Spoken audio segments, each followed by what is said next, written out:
Bendiciones a todos. ¿Cuántos están contentos en esta mañana? ¿Cuántos están preparados para recibir palabra de Dios?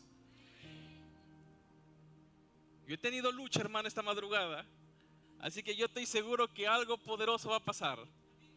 Amén. Son las 1:11. Si usted me presta atención 35 minutos, yo estoy seguro que no va a salir de la misma manera que ha entrado. Yo tengo un mensaje por el cual el mensaje yo creo que lo voy a dividir en dos partes. Hoy lo voy a hacer en la primera parte y ya cuando Dios quiera será la segunda parte. Amén. Ya lo dejé ahí. Te voy a dar el primer caramelo. Amén. ¿Cuántos están activos? ¿Cuántos están listos? ¿Cuántos han venido con el corazón preparado? Dile a la persona que está a tu lado, prepárate a escuchar palabra de Dios. Este año es un año de posicionamiento. Es un año en donde tú te tienes que posicionar en la palabra. Y yo te aseguro que si tú te posicionas en la palabra, entonces en este año toda palabra que salga de la boca de Dios, tus ojos lo van a ver. Toda palabra que salga de la boca de Dios, tus manos lo van a palpar. Toda palabra que salga de la boca de Dios, tu boca lo va a testificar. Toda palabra que salga de la boca de Dios, algo poderoso va a tener que manifestarse. Porque la Biblia me dice que toda palabra que sale de la boca de Dios no puede volver vacía. ¿Cuántos lo creen? Escuchen una cosa. Antes de empezar, hay algo que el infierno no puede hacer. Y es que el infierno no puede retroceder el tiempo y detener la palabra que Dios ha dado para tu vida. Pero lo que sí puede hacer es hacerte dudar de aquello que un día Dios te dijo. Así que la palabra que voy a soltar hoy día, cógelo, guárdalo en tu corazón, porque va a llegar el día en que quizás vengan luchas, pero Satanás no puede retroceder lo que se va a soltar hoy día. Amén. Abran sus Biblias en el Evangelio de Juan, capítulo 19.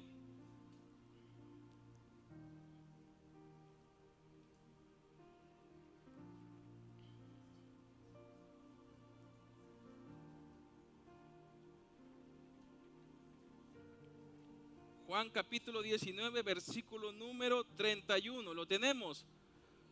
Juan capítulo 19, versículo número 31. Dice de esta manera: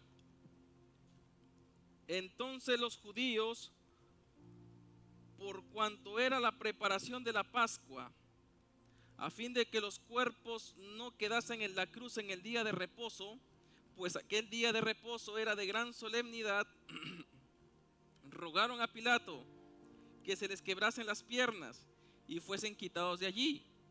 Vinieron pues los soldados y quebraron las piernas al primero y asimismo al otro que había sido crucificado con él.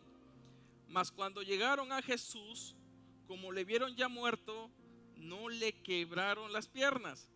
Pero uno de los soldados le abrió el costado con una lanza y al instante salió sangre y agua. 35. Y el que lo vio da testimonio, y su testimonio es verdadero, y él sabe que dice verdad, para que vosotros también creáis. Versículo 36. Porque estas cosas sucedieron para que se cumpliese la escritura: no será quebrado hueso suyo. Amén. Pueden tomar asiento dando gloria a Dios, o thank you Jesus, o praise the Lord. Aleluya.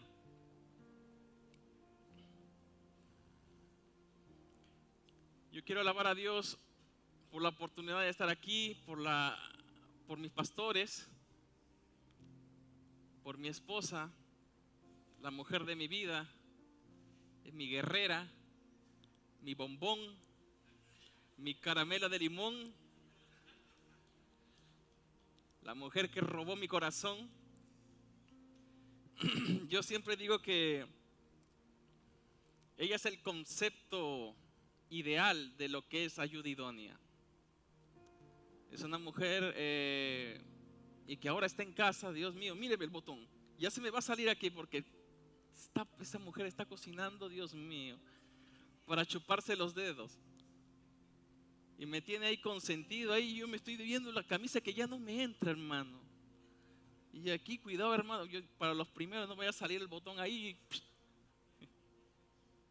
Pero doy gracias a Dios por la mujer que Dios me ha dado.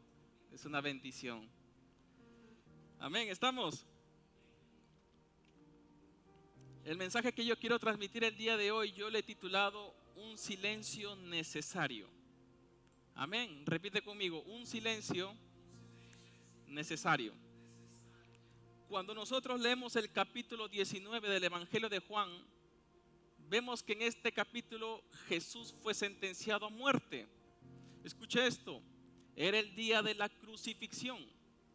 Jesús estaba siendo crucificado en medio de dos hombres que habían cometido delitos graves.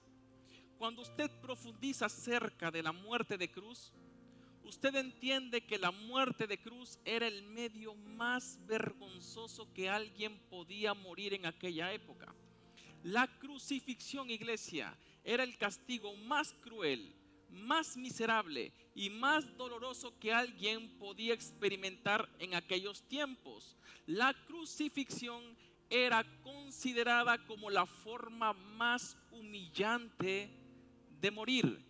Y aunque se dicen que los persas inventaron la crucifixión, los romanos lo perfeccionaron y lo volvieron una institución, llegando a convertirse en la forma de ejecución más lenta y más dolorosa que podía existir, en donde no solamente la muerte tardaba en llegar, sino que también el culpable o el acusado se convertía en un espectáculo público y en objeto de burla. En otras palabras, la crucifixión fue diseñada para que la víctima muriera públicamente, lentamente, con gran dolor y con gran humillación.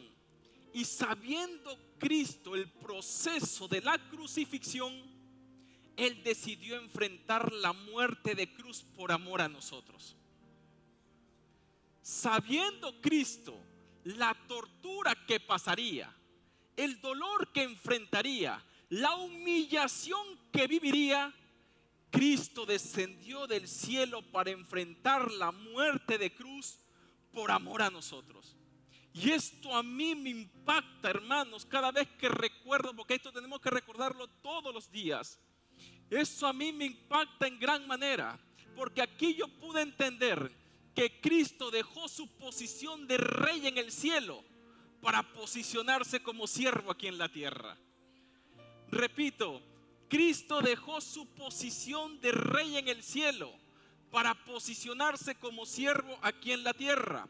Lo que te quiero decir es que la Biblia a mí me dice que Cristo no vino para ser servido, sino que Cristo vino para servir y dar su vida en rescate por muchos.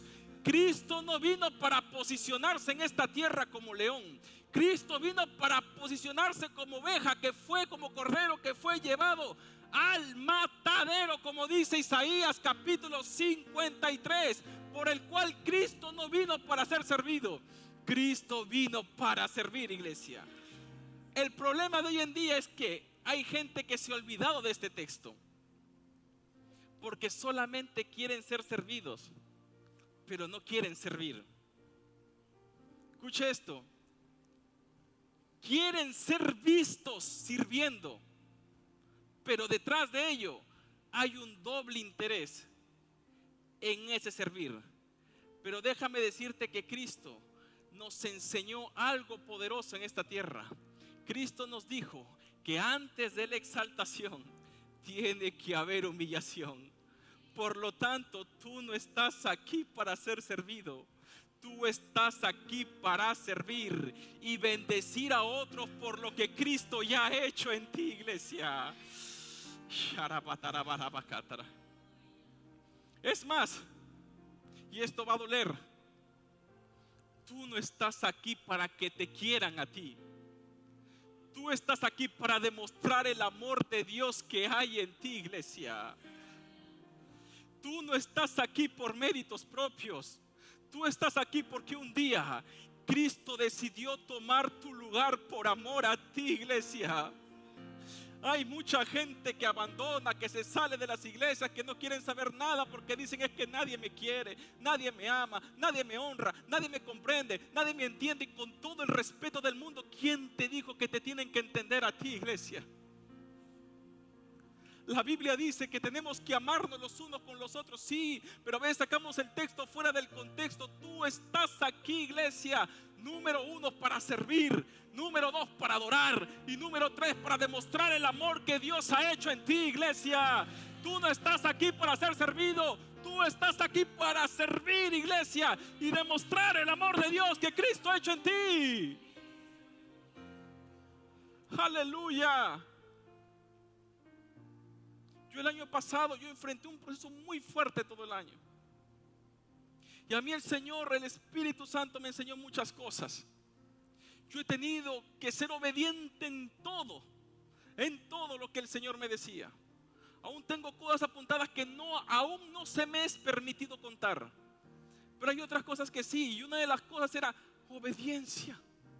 Y una de las cosas que el Señor me dijo: servir al Señor, amar a Dios, vale más que tu propia vida. Y eso a mí me sacudió todo el año 2024. Escúchame bien, Martín. Servir al Señor vale más que tu propia vida. Y el Señor me lleva ahí, pero tú me dices: mira los historiadores, mira lo que dice la Biblia. Tenemos que aprender de los jueces, de los reyes, de los profetas, de los discípulos, de los apóstoles, de nuestro mismo Jesús.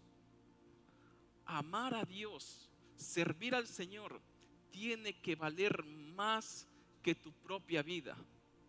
El amor de Pedro, el servir Pedro al Señor, hizo que él muriera crucificado de cabeza para abajo. Esteban servía con amor al Señor y murió siendo apedreado.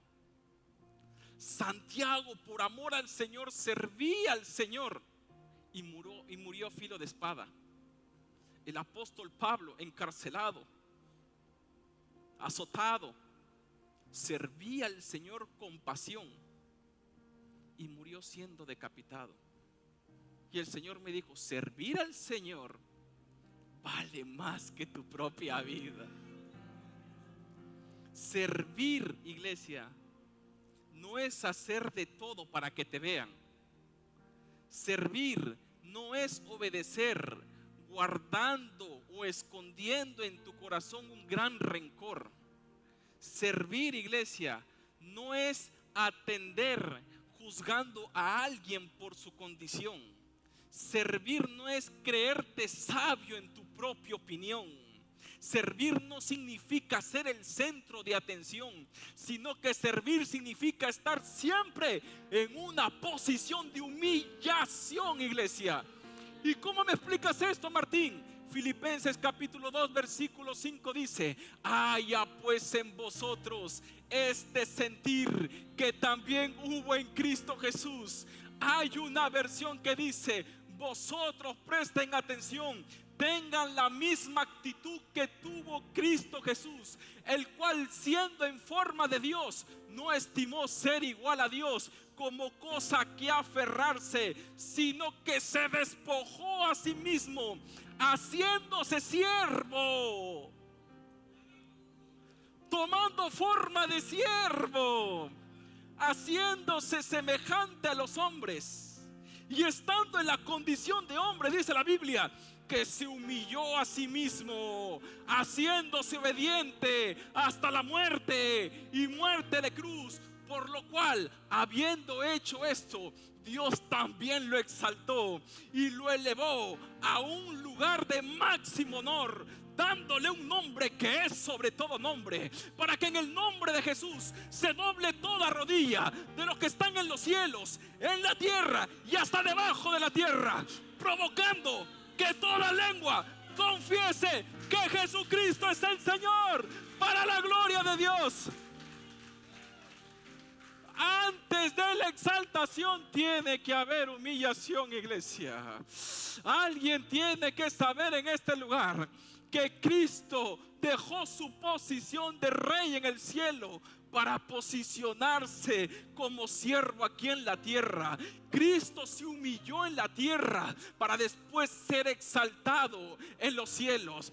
Yo vengo a decirte en esta mañana: primero echa raíces hacia abajo para que después recojas el fruto desde arriba. Primero fortalece raíces desde abajo para que después participes del fruto desde arriba. Siembra con lágrimas desde abajo para que después te regocijes de la gran cosecha que viene desde arriba. Habrá alguien que pueda glorificar al Señor.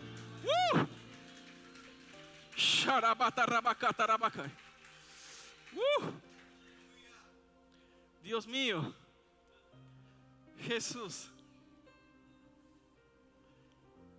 10 minutos, hermanos, déjeme. Esa silla va a volar. Dios mío. Ay, Señor. ¿Están aquí? El pastor, tú tan así. Ay. Jesús había sido crucificado. Aquel que no había cometido pecado, aquel que no había cometido delito alguno, ahí estaba Jesús en la cruz, recibiendo la condenación más humillante, más dolorosa que alguien podía recibir. Su cuerpo ya estaba demasiado débil para aguantar más tiempo. Su cuerpo estaba desangrado por los látigos romanos. Su piel estaba desgarrada, había cargado una cruz tan pesada que su cuerpo ya no resistía más. Jesús estaba en la cruz no solamente experimentando un terrible daño físico y emocional, sino que también estaba enfrentando una intensa y profunda necesidad espiritual de su Padre, porque su Padre, con el cual había tenido comunión toda su vida, ahora estaba en silencio. Y eso a mí me hace preguntarme y decir: si Jesús experimentó el silencio de su Padre, entonces ¿por qué tú desistes cuando experimentas el silencio de Dios? Repito, si Jesús, el mismo Jesús, experimentó el silencio de su Padre, entonces ¿por qué tú quieres abandonar? ¿Por qué tú quieres desistir? ¿Por qué tú quieres tirar todo por la borda cuando tú experimentas el silencio de Dios? Te lo voy a poner de esta manera. Si Jesús, estando en la cruz, no se salió de su posición, aún experimentando el silencio de Dios, entonces ¿por qué tú te quieres salir de tu posición cuando aparece el silencio de Dios? Óyeme, Jesús tenía autoridad, pastor, para salirse de su posición. Tenía el poder para bajarse de la cruz. De hecho, la gente que pasaba le decía: hey, bájate de la cruz. Has salvado a todos, sálvate a ti mismo. Los soldados veían a Jesús y le decían: hey, si eres rey de los judíos, bájate de la cruz. Pero lo poderoso es que Cristo no se bajó de la cruz, sino que se mantuvo en su posición aún experimentando el silencio de su Padre. Lo que te quiero decir es que van a haber voces en este año queriéndote sacar de tu posición. Van a haber voces queriéndote tentar y ofreciéndote cosas que aparentemente están muy buenas para que tú te salgas de tu posición. Pero déjame decirte en esta mañana que no prestes oído a estas voces. Pon la actitud de Habacuc y diles: subiré a mi torre de vigilancia y montaré guardia y esperaré allí hasta ver qué es lo que me dice el Señor.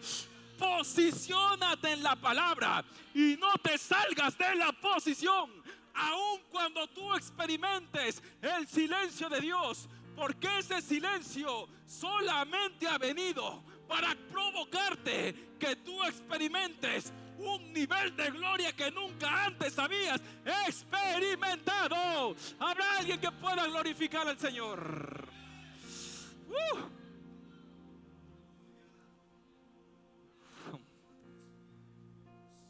Yo sé que el silencio no es fácil.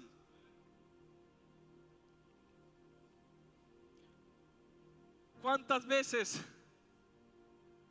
has escuchado el silencio de Dios en momentos dolorosos? Quizás ahora mismo lo estás sintiendo, no lo sé. ¿Cuántas veces has escuchado el silencio de Dios en el momento más difícil de tu vida? Y no es que Dios no hable, lo digo para algunos que quieran meter Biblia aquí. No es que Dios no hable, Dios habla en todo tiempo. Pero hay un momento en donde tú te sientes solo. Hay momentos que te sientes sola por la situación. Óyeme, Jesús mismo experimentó la soledad. Si no, no hubiera dicho: Dios mío, ¿por qué me has abandonado? Hay un momento específico en donde nos sentimos de esa manera.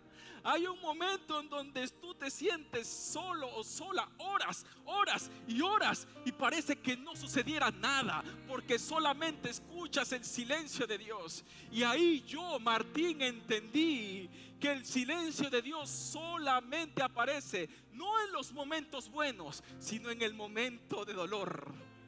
El silencio aparece cuando te está doliendo, cuando te está costando, cuando dices: es que ya no puedo más, cuando parece que no hay salida. El silencio aparece en el proceso. Y hoy el Señor me dijo que te diga que ese silencio en el proceso es necesario en tu vida, porque ese silencio en el proceso solamente aparece para anunciarte que estás siendo formado para un nuevo nivel de gloria.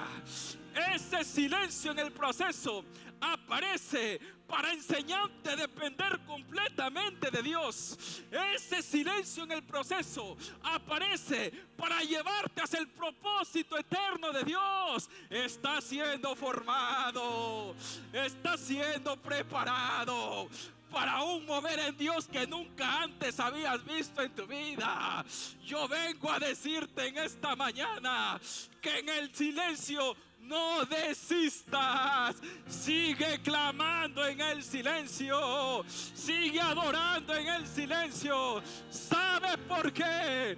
Porque tú no estás bajo una palabra de hombre. Tú estás bajo una palabra que viene de parte de Dios. Y esa palabra te dice que para los que aman a Dios, todas las cosas obran para bien. Esa palabra te dice que los hijos de Dios no caminan por vista, sino que caminan por fe. No caminan por las cosas que se ven, sino que caminan por las cosas que no se ven. Pablo dijo: no mirando las cosas que se ven, sino las que no se ven, ya que lo que se ve es momentáneo, ya que lo que se ve es transitorio, ya que lo que tú ves es pasajero. Pero aquellas cosas que no se ven, esas cosas que Dios ya determinó para tu vida, son eternas. ¡Hey! El silencio aparece para decirte que no es por vista, es por fe. Si tú caminas por vista, te vas a hundir. Pero si tú caminas por fe, vas a subir y vas a ver el cumplimiento del propósito de Dios en tu vida. No es por vista, es por fe. El silencio te está diciendo: hey Martín, no es por vista, es por fe. El silencio te está diciendo: mi hermano, mi hermana, no camines por vista, camina por fe. No camines con palabra de hombre, camina una palabra por la palabra que está ya escrita de parte de Dios. Ya está escrito. Dios ya lo escribió en tu historia. Pero el silencio es necesario.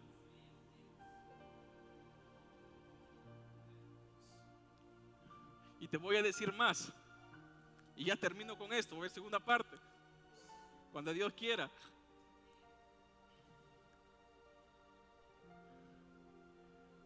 La Biblia dice en Marcos capítulo 10 que Jesús estaba pasando por Jericó. Y cuando Jesús estaba saliendo de Jericó, el texto dice que había un hombre llamado Bartimeo. Y este hombre era ciego. Y este hombre estaba sentado junto al camino mendigando. Cuando Bartimeo oyó que Jesús estaba pasando por el camino, la Biblia dice que Bartimeo empezó a dar voces y a decir: Jesús, Hijo de David, ten misericordia de mí. Volví a decir: Jesús, Hijo de David, ten misericordia de mí. Me imagino que otra vez volví a decir: Jesús, Hijo de David, ten misericordia de mí. Y aquí yo pude ver algo muy interesante. Y es que Bartimeo era ciego, pero no era sordo. Repito, Bartimeo era ciego, pero no era sordo. Y eso a mí me hace ver que Bartimeo usó la habilidad que él tenía. Es decir, Bartimeo no se enfocó en su debilidad, que era no ver, sino que se enfocó en su habilidad, que era oír. ¿Usted entendió? Bartimeo no se enfocó en su debilidad, que era no ver. Él se enfocó en su habilidad, que era oír. Escúchame bien lo que te voy a decir. No te va a llegar lo que tú estás pidiendo si primero no usas la habilidad que Dios te ha dado. En otras palabras, antes de quejarte por lo que te está faltando, primero usa lo que Dios ya te ha dado. No vas a recibir lo que estás pidiendo si primero no estás ejerciendo la habilidad que Dios te ha dado. Bartimeo oyó y después habló. Bartimeo usó la habilidad que él tenía. Bartimeo oyó y después habló. Por cuanto creí, yo hablé. Bartimeo oyó y después habló. Bartimeo dijo: oye, estoy escuchando que Jesús está pasando por el camino. Usa su habilidad y su oír, porque el oír viene por la palabra de Dios. Se conectó con su boca y empezó a clamar y a decir: Jesús, Hijo de David, ten misericordia de mí. Cuando Bartimeo empieza a clamar, lo curioso que se levantaron gente para reprenderle y para callarle. Cuando Bartimeo empezó a usar su habilidad en Dios, la gente se levantó para pararle, para callarle. Lo poderoso es que Bartimeo, cuando escuchó la reprensión de la gente, cuando la gente estaba callando a Bartimeo, Bartimeo no se cayó. Bartimeo no paró con su habilidad, sino que Bartimeo con más fuerza empezó a clamar a Dios, iglesia. No dejes que nada ni nadie detenga tu adoración. No permitas que ninguna circunstancia venga a detener tu clamor. No permitas que las pruebas de esta vida venga a detener la habilidad que Dios ha puesto dentro de ti. Yo vengo a darte una palabra de parte de Dios en esta mañana. Yo vengo a darte ánimo de parte de Dios. Yo vengo a decirte que cuando tu milagro está muy cerca, el infierno se va a levantar. Cuando la promesa está a punto de cumplirse, entonces se va a levantar mucha oposición. Pero déjame decirte que en la oposición, mantente en la oposición. Escúchame, en la oposición, mantente en una posición de adoración, iglesia.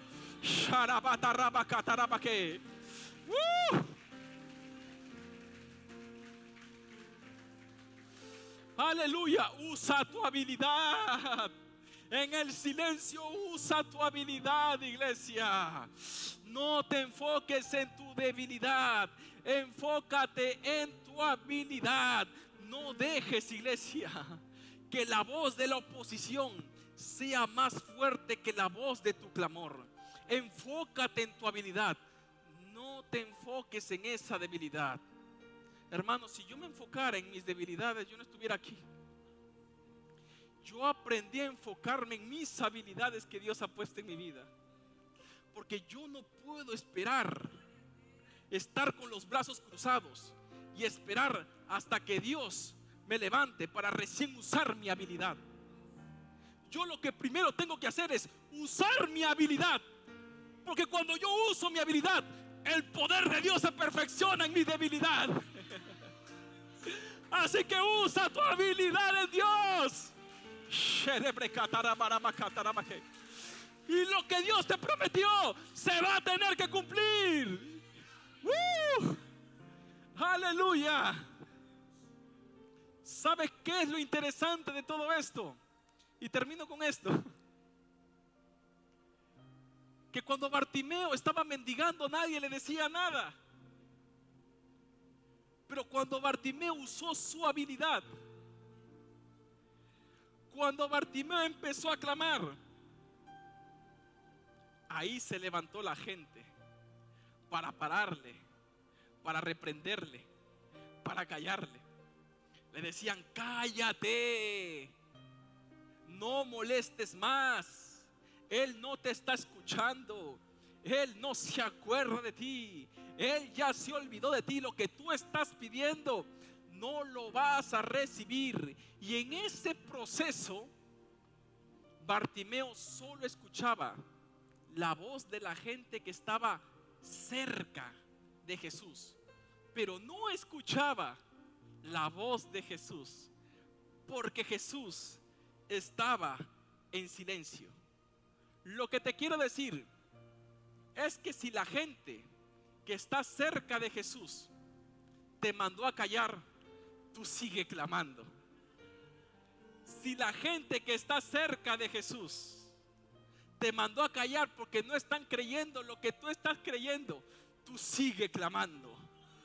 Porque si no fue Jesús quien te mandó a callar, eso quiere decir que Jesús está en silencio. Y si Jesús está en silencio, es porque Él está escuchando tu clamor. Si Jesús está en silencio, es porque se está deleitando en tu adoración. Así que yo vengo a decirte en esta mañana que la clave del silencio es no quedarte callado. La clave del silencio es seguir clamando. La clave del silencio es usar tu habilidad. La clave del silencio es seguir adorando. El silencio te está preparando para convertirte en un instrumento poderoso en las manos de Dios. Escúchame, el silencio te está formando para convertirte en un guerrero, para conquistar esa tierra que Dios ya determinó para tu vida. Este tiempo es tiempo de posicionarse para conquistar lo que Dios ya escribió en la historia de tu vida, lo que Dios ya escribió en este ministerio. Este es el tiempo. Es por eso que el silencio era necesario. Es por eso que el silencio era necesario.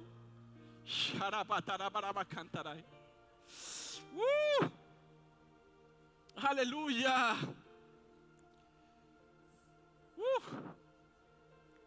Wow, yo siento aquí presencia de Dios. Dios mío. Aleluya.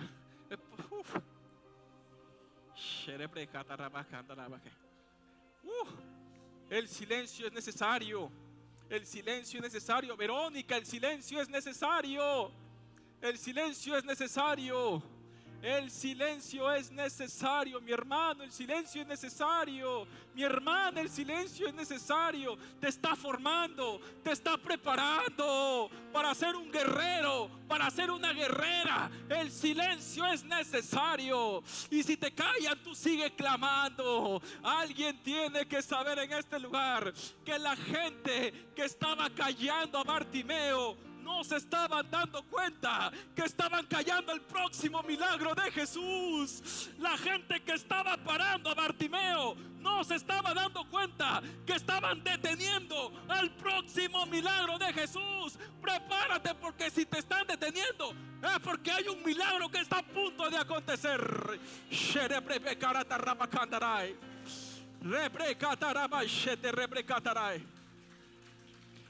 Va a llegar el momento en que el silencio será interrumpido por el poder de Dios. La gente hablaba, pero Jesús no hablaba. Pero cuando Jesús habló, los demás se callaron. Va a llegar el día en que Jesús se levante y diga: oye, llegó la hora que me toca bendecirte. Llegó la hora que te voy a honrar. Llegó la hora en que la promesa se va a cumplir. Así que los que te mandaron a callar se van a tener que callar, para que puedan ver que lo que Dios te prometió se va a tener que cumplir. Pero usa tu habilidad. Usa lo que Dios ha puesto en ti, iglesia. No te quedes con los brazos cruzados. Tienes que usar lo que Dios ha puesto en ti.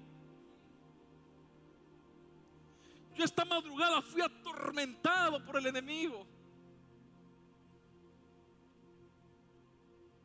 ¿Y sabe qué? Posición de guerra. Posición de guerra, porque sé que aquí la palabra que se ha lanzado, muchos lo han cogido. Y esa palabra, sí o sí, se va a tener que cumplir, porque estamos alineados a lo que el Señor nos habló para este año. Y si nos posicionamos, entonces vamos a ver lo que ya está escrito en el dedo, en la mano de Dios, en la historia de nuestras vidas.